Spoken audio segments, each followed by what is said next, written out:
Greater Noida की उस जगह पर एक अनोखा संगम हुआ जहां मुंबई, उदयपुर, सहारनपुर, दिल्ली और गुड़गांव द्वारका से आए परिवार और सोलो ट्रैवलर्स अपनी अपनी एसयूवी के साथ पहली बार मिले। अनजाने चेहरे जब परिचय में बदलते हैं तो यात्रा का जादू वहीं से शुरू हो जाता है। इस अद्भुत यात्रा का श्रेय जाता है टूर विद मी के मिस्टर अनुज भाटी और उनकी टीम को, जिन्होंने साहसिक एसयूवी एक्सपीडिशन दिल्ली नोएडा से आदि कैलाश और ओम पर्वत की अतुलनीय यात्रा को साकार करने की पहल की। उनकी सूझबूझ और समन्वय ने इस कारवां को एक दिशा दी और इस पवित्र दिव्य यात्रा की शुरुआत को यादगार बना दिया। अगर कुछ होगा तो नहीं तो करा देंगे, चल जाएगा। ठीक है गाइस, चलते हैं। ठीक है, ये के साथ आए हुए हैं। आपका नाम? अच्छा, मैं Kaushik from Noida. Nilanjan from Mumbai. Mukul Sharma from Gurgaon. Saksham from Noida, Delhi. Janakpuri Delhi. अच्छा, Kaushik sir from Gurgaon. Ajay sir from Gurgaon. ठीक है, अभी आप लोगों का गौरव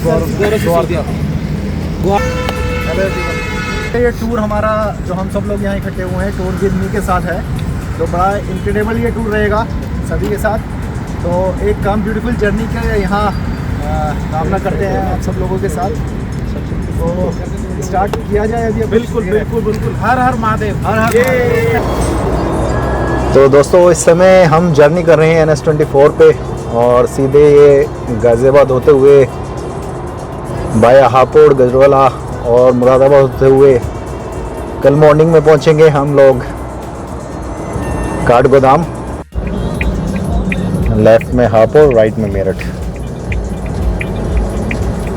6 लेन हाईवे है ये।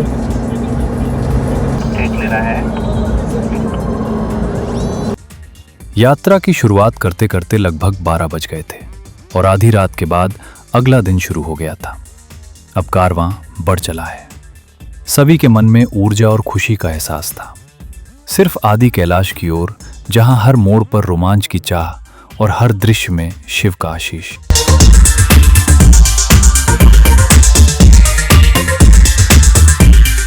यात्रा करते हुए रात लगभग 1 बजे हम फेमस शिवा ढाबे पर पहुंच जाते हैं, जहां हम कुल्हड़ वाली चाय का स्वाद लेने के बाद यहां के लजीज खाने का स्वाद लेने से भी पीछे नहीं।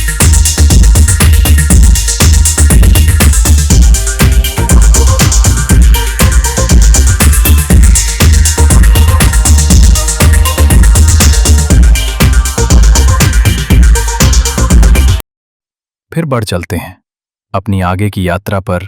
अंधेरी रात को चीरता हुआ हमारी कारों का काफिला आगे बढ़ता जा रहा है। रात की ड्राइविंग का अनुभव अलग होता है, लेकिन रात में यात्रा जरूरी हो तो तभी करें। सर्दी का वक्त है। लंबी सड़क पर जगह जगह पर कोहरे की चादरें बिछी हुई हैं, जिसके कारण रफ्तार थोड़ी धीमे हो गई है। सभी वाकी टोकी पर संपर्क बनाए हुए हैं।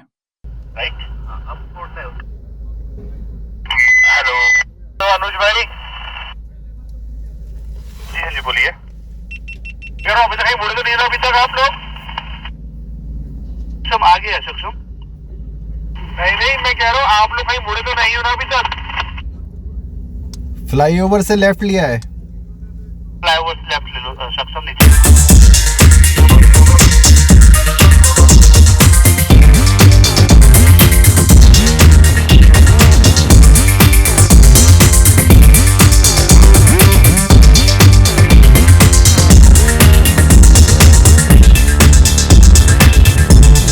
अंधेरी रात को चीरते हुए एक से बढ़कर एक बड़ी एसयूवी कारें आगे बढ़ रही हैं। यात्रा के उत्साह में रात कब पीछे छूटती चली गई और सुबह कब होती चली गई, इसका हमें पता नहीं चला।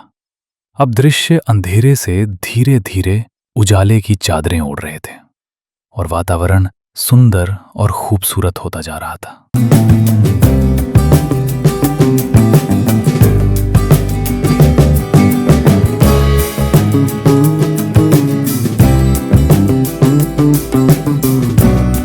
हमने काठगोदाम और हल्द्वानी को पीछे छोड़ते हुए पहाड़ों पर यात्रा शुरू कर दी थी। सुबह का सूर्योदय हमारे स्वागत में गुनगुनी धूप फैला रहा था और हम निकल चुके थे। रात से लगातार चलते रहने के बाद सुबह सुबह चाय पीने का भी मन था, तो रास्ते में एक पहाड़ी ढाबे पर रुककर चाय का भी आनंद लिया और बढ़ चले पिथौरागढ़ की आगे की यात्रा पर। रास्ते में सुंदर दृश्य और छोटे छोटे कस्बे और बाजार मन को मोह रहे थे।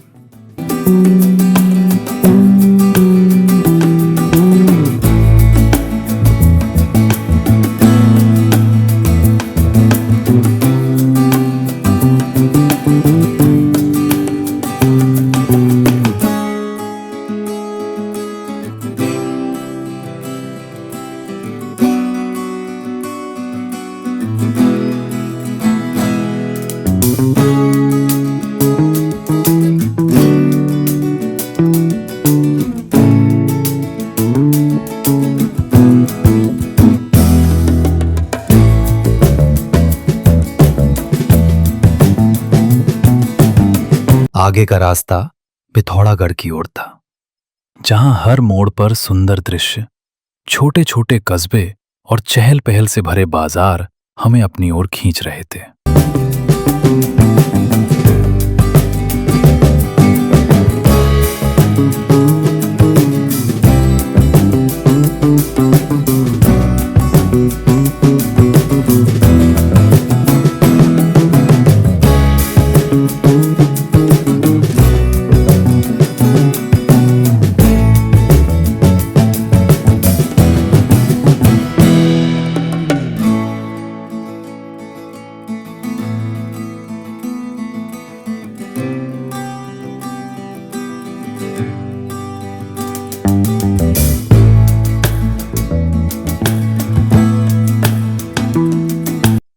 ये यात्रा सिर्फ दूरी तय करने का नाम नहीं थी, बल्कि हर क्षण को जीने, हर दृश्य को आत्मा में उतारने और हर अनुभव को यादगार बनाने का अवसर थी।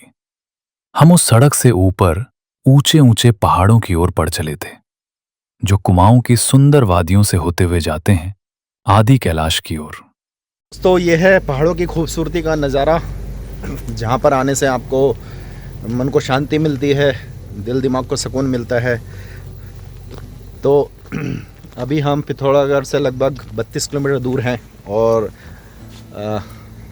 आज का स्टे वहीं रहेगा। अभी पहुंच के फ्रेश होंगे, लंच करेंगे और उसके बाद जो है लोकल साइट सीइंग देखेंगे क्या क्या है। कुछ मंदिर भी हैं वहाँ पर, और उसके बाद शाम को वहीं स्टे करेंगे, रात में वहीं सोएंगे, डिनर करेंगे और अगले दिन निकलेंगे धारचूला के लिए। अब यात्रा करते हुए लगभग हम 2 बजे पिथौरागढ़ शहर में पहुंच गए थे और यहां हमारा रुकने का स्टे था, सन वाटर रिसोर्ट।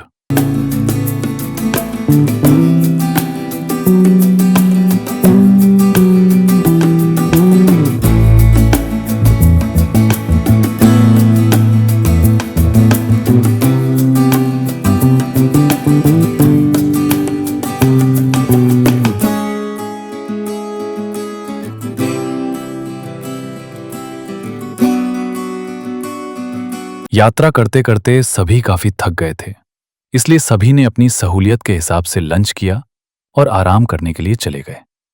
हमने भी अपना लंच कर कुछ देर सोने का निर्णय लिया।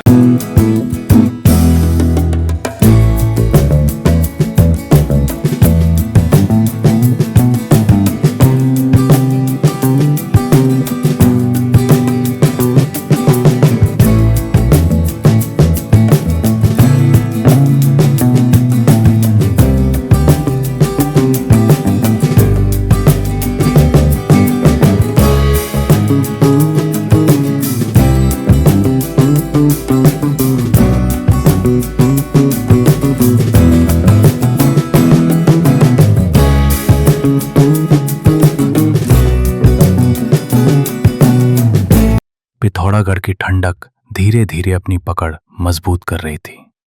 रिसोर्ट के पार्क में सभी यात्री एकत्रित हुए, जहां वॉन फायर की गर्माहट ने ठंड को मानो दोस्त बना लिया। आग की लपटों के बीच हर चेहरे पर उत्साह था और परिचय के सिलसिले ने अनजानों को एक परिवार में बदल दिया। कल हमारा सिर्फ रेस्ट है वहाँ जाके, तो पहले हमने सोचा कि कल हम पिथौरागढ़ में एक मंदिर है मोस्ट मालू, वहाँ जाके आएंगे दर्शन करके, देन उसके बाद हम निकलेंगे धारचूला के लिए। फिर उसके बाद कल का जो हमारा स्टे रहेगा वो नपलचू में रहेगा। नपलचू में हमारा होम स्टे वहाँ रहेगा हमारा। तो कल का दिन हम थोड़ा एंजॉय करते हुए वीडियो शूट वगैरह जो भी है ईजिली घूमते हुए जाएंगे। ये कल हमें दर्शन करने के लिए निकलना है, परसों को जाना है दर्शन बोला। Well, मेरा नाम सक्षम है।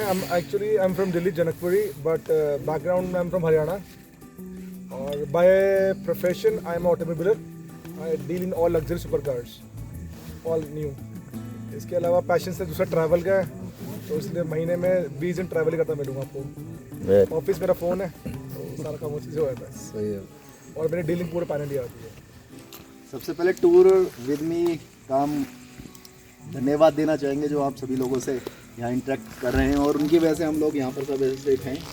और मेरा नाम कौशल कुमार है और मैं दिल्ली से हूँ और Delhi state kayaking canoeing association में मैं वाइस प्रेसिडेंट हूँ। हम लोग क्याकिंग कैनोइंग स्पोर्ट्स में बच्चों को ट्रेन करते हैं, जिसमें से हमने 15-20 बच्चों को SSB army BSF CISF Delhi police में रिक्रूट करा चुके हैं और हमारे पास जो है 400+ नेशनल इंटरनेशनल मेडलिस्ट हैं और पैरा एथलीट्स हैं।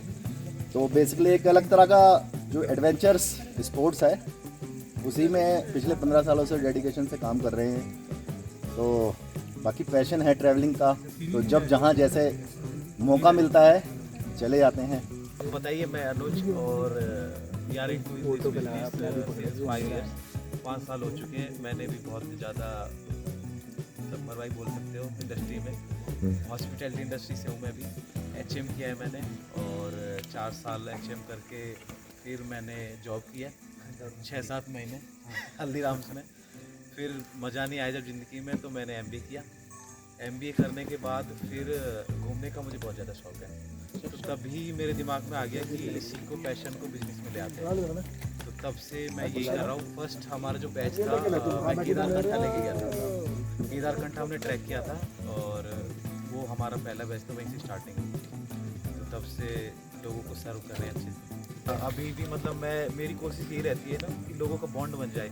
अभी जो हमारा पीछे बैच था स्पीति वाला, आप यकीन नहीं करोगे, हम आए थे 22 को, ये है हमारे साथ में, और 22 को वापस आने के बाद मतलब लोग इतना जयपुर से थे जो लोग इतना अटैच हो गए, उन्होंने वापस से प्लान कर लिया मुझे भी ना बताए कि लैंसडाउन चलते हैं, वापस से गैदरिंग हो जाएगी सारे लोगों की।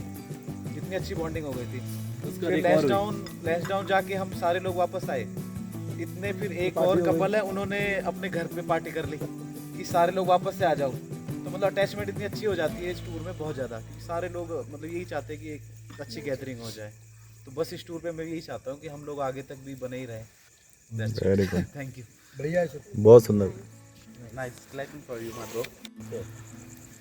आई एम डॉक्टर दीपक, मैं फार्माकोलॉजी में प्रोफेसर हूँ, मेडिकल कॉलेज गवर्नमेंट सहारनपुर में। नाइस। और ये मेरा बच्चा है यशिल वर्मा, ये कौन से स्टैंडर्ड में? 6th standard. ये आ गई आज बारी, मम्मी को खबर जाएगी, पापा ने बेइज्जती करा दी। और बस, और मेरी वाइफ तो बहुत एडवेंचरस है, वो आना चाहती थी but C is in 6th मतलब 3rd trimester, next time she will come definitely. Okay, thank you. मतलब तो मुझे ऐसे मतलब काफ़ी टीवी सीरियल से काफ़ी आते हैं। वैसे सच बताओ तो मैं वैसे टीवी में शो में मतलब जाना पसंद नहीं करता हूँ बिल्कुल भी। हालांकि मुझे अभी 4 इयर्स से मास्टर शेफ के लिए इतना अप्रोच किया जा रहा है, इतना अप्रोच किया। अभी ड्यूल वाला वो आ रहा है, तो उनमें उनको चाहिए जैसे मतलब कि आपका कोई सिस्टर या फिर कोई कज़न, इस बार जो शो हो रहा है उसके लिए मुझे बहुत अप्रोच हो रही है। तो अभी ऑडिशन है 1 से 7 में, तो मैं इधर आया हूँ आप लोगों के देखने। मैंने वो मना कर दिया कि मैं नहीं आ पाऊँगा, और मुझे टीवी शो जो पसंद ही नहीं। तो मैं इंडियाज़ फर्स्ट आउटडोर शेफ़ हूँ और पहाड़ों में कुकिंग करता हूँ, और मुझे पसंद भी है कुकिंग करना। खाना बहुत ज़्यादा पसंद है, और ना बने तो मूड भी ख़राब हो जाता है। तो और अभी मेरा एक ड्रीम प्रोजेक्ट है, और अभी मैं शो नहीं करूँगा, कभी भी करूँगा। और हम लोग अभी ग्रुप पे है, तो मैं सबको इन्वाइट करूँगा उसके। मैं सर ये कह रहा हूँ, आप वो अपना जो वो है कूटने वाला जो आपका परमानेंट है, और एक आपका वो तवा मतलब वो पत्थर वाला, तो वो आप लाए हैं अभी या नहीं? देखो, अभी मैं अपनी गाड़ी नहीं लेके आया हूँ, बिकॉज अगर मैं गाड़ी लेके आता तो मैं गाड़ी में अकेला होता।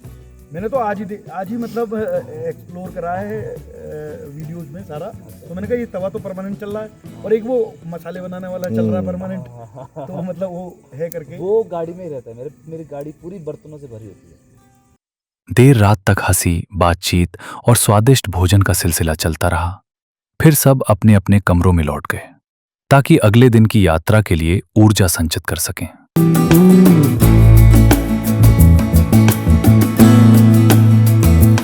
पहाड़ों के भी ये मनोरम दृश्य बेहद ही खूबसूरत होते हैं और उसके बाद सुबह सुबह की जो धूप आती है वो आपको इतना आनंदित कर देती है, इतना ऊर्जा से भर देती है कि आप एक अलग ही फील करते हैं, एक अलग ही वाइब्स आपके अंदर क्रिएट होती हैं, एक पॉजिटिविटी की। तो क्योंकि पॉल्यूशन और शोर शराबा नाम की तो यहाँ कुछ बात ही नहीं है। शहरों में हम लोग रहते हैं, शोर शराबा, ध्वनि प्रदूषण और चारों तरफ गाड़ियों का धुआं, पॉल्यूशन जो हमको बीमार करता है, मन से भी और मस्तिष्क से भी। तो कभी भी जब भी आपके पास समय हो, आप अपने आप को बीमार महसूस करें, आप महसूस करें कि आपको चेंज की ज़रूरत है, तो एक बार ज़रूर कहीं आसपास या थोड़ा सा दूर जैसा हो प्लान आपका बन सके तो आप ज़रूर जाएं, क्योंकि ओवरऑल आपको स्वस्थ रहना है, मन से भी और तन से भी। थोड़ा गढ़ का ये सन एंड वाटर रिसोर्ट है और ये पूरा एक लोकल कॉलोनी के बीच में बना हुआ है। चारों तरफ यहाँ पहाड़ हैं और चीड़ के आप पेड़ देख सकते हैं। मेरे पीछे आप देख सकते हैं वो कुछ घर भी बने हुए हैं, कुछ घर पास में हैं, कुछ दूर हैं, कुछ मंदिर बने हुए हैं। तो ओवरऑल जो दृश्य है बहुत ही खूबसूरत लग रहा है। और मैं आपको बता नहीं सकता, इस समय जो धूप का जो गर्माहट है वो इतना आनंदित कर रही है, इतनी अच्छी लग रही है कि वो दृश्य आप यहाँ होते तो और वो फीलिंग खुद महसूस कर सकते थे। तो आप ज़रूर आएँ ऐसी जगह, मन की शांति के लिए, अपने को बूस्टअप करने के लिए, अपनी एनर्जी को बूस्टअप करने के लिए और कुछ नया करने और सीखने के लिए। तीसरे दिन की सुबह एक नई ताजगी और उम्मीद लेकर आई। सभी लोग तैयार होकर अपना सामान गाड़ियों में रखने लगे। तो दोस्तों फाइनली सुबह का समय है और 9 बज चुके हैं। अभी हम लोग ब्रेकफास्ट करेंगे और ब्रेकफास्ट कर हम सीधे जो हमारा पूरा ग्रुप है वो धारचूला की तरफ निकलेगा। पहले हमारी प्लानिंग थी कि हम लोग यहाँ जो लोकल मंदिर हैं या कुछ साइट सीन ऐसे हैं कि उनको एक्सप्लोर करें, बट कुछ टाइमिंग की शॉर्टेज देखते हुए जो हमारे गाइड्स हैं उन्होंने फैसला किया है कि हम सीधे धारचूला चलते हैं, क्योंकि आई थिंक कुछ वहाँ रोड लैंडस्लाइडिंग का भी कुछ काम है, प्रिपरेशन का चल रहा है। बट समय वेरी इंपॉर्टेंट, तो हमें टाइम से वहाँ पहुँचना पड़ेगा। तो कुछ वहाँ पर जो सीन्स होंगे या कुछ ऐसी जगह होंगी वो एक्सप्लोर करेंगे। ये हमारा ब्रेकफास्ट लग चुका है, सभी ब्रेकफास्ट कर रहे हैं और देखते हैं आज का क्या है ब्रेकफास्ट में। पराठा, सैंडविच एंड सभी एंजॉय कर रहे हैं ब्रेकफास्ट के लिए।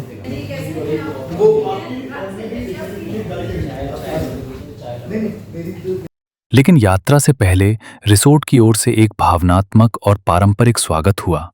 तिलक लगाकर सभी को शुभकामनाएं दी गईं, मानो ये यात्रा केवल रोमांच नहीं बल्कि एक दिव्य आशीर्वाद भी हो। हर हर महादेव, हर हर महादेव। हमारी कारों का काफिला आगे बढ़ने के लिए तैयार था, धारचूला की ओर, जहां ऊंचे शिखरों की गोद में नई कहानियां और नए अनुभव इंतजार कर रहे थे। ये क्षण केवल यात्रा का हिस्सा नहीं था, बल्कि एक अध्याय था जो हर यात्री की यादों में हमेशा जीवित रहेगा। और दोस्तों, धारचूला और उससे आगे की इस अद्भुत यात्रा का अगले अध्याय का अनुभव आप हमारे अगले वीडियो में देखना न भूलें।